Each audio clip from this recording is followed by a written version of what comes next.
नमस्कार। Resurgent India में आपका स्वागत है। बात करते हैं इनर मंगोलिया की, जिसे चीन ने हड़प लिया है। चीन के उत्तर में एक इनर मंगोलिया नाम का प्रदेश है। यह प्रदेश कभी मंगोलिया देश का भाग था। इनर मंगोलिया के उत्तर में रशिया और चीन के बीच मंगोलिया देश है।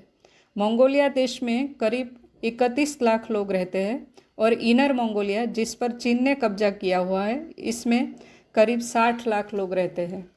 चिंग नाम के राजा के साम्राज्य ने मंगोलिया को चीन में मिलाया था और उसे इनर मंगोलिया और आउटर मंगोलिया में बांटा था।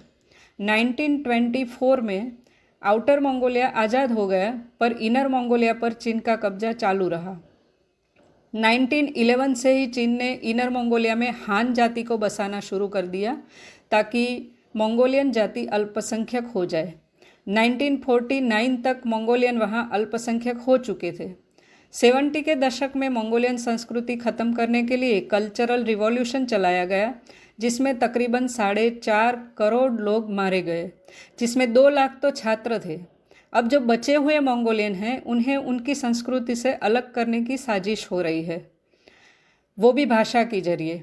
नेल्सन मंडेला ने एक बात कही थी, अगर आप किसी इंसान से ऐसी भाषा में बात करें जिससे वो समझता है तो बात उसके दिमाग तक पहुंचेगी, लेकिन अगर आप उससे उसकी अपनी भाषा में बात करें तो वो सीधे उसके दिल तक जाएगी।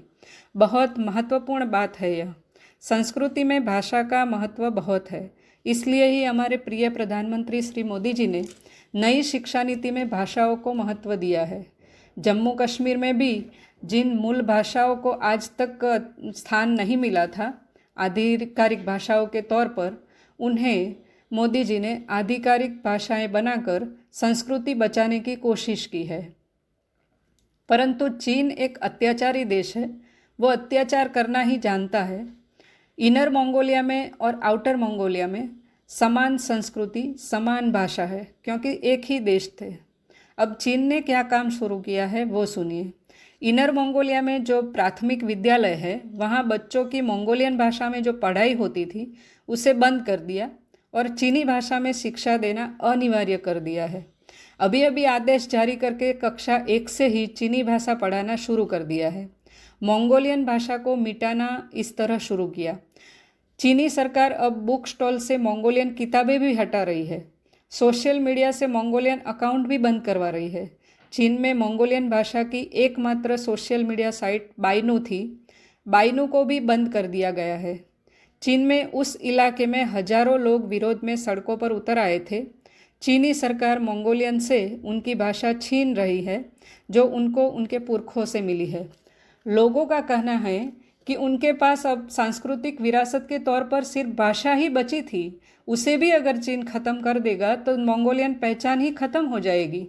इसको लेकर इनर मंगोलिया में चीन के इस कदम के विरुद्ध मंगोलिया देश के पूर्व राष्ट्र प्रमुख ने एक पत्र लिखा और चीन के इस कदम का विरोध किया कि चीन को ऐसा नहीं करना चाहिए, क्योंकि भाषा लोगों को अपनी संस्कृति से जोड़ती है और मंगोलियन संस्कृति का नाश करने का काम चीन कर रहा है।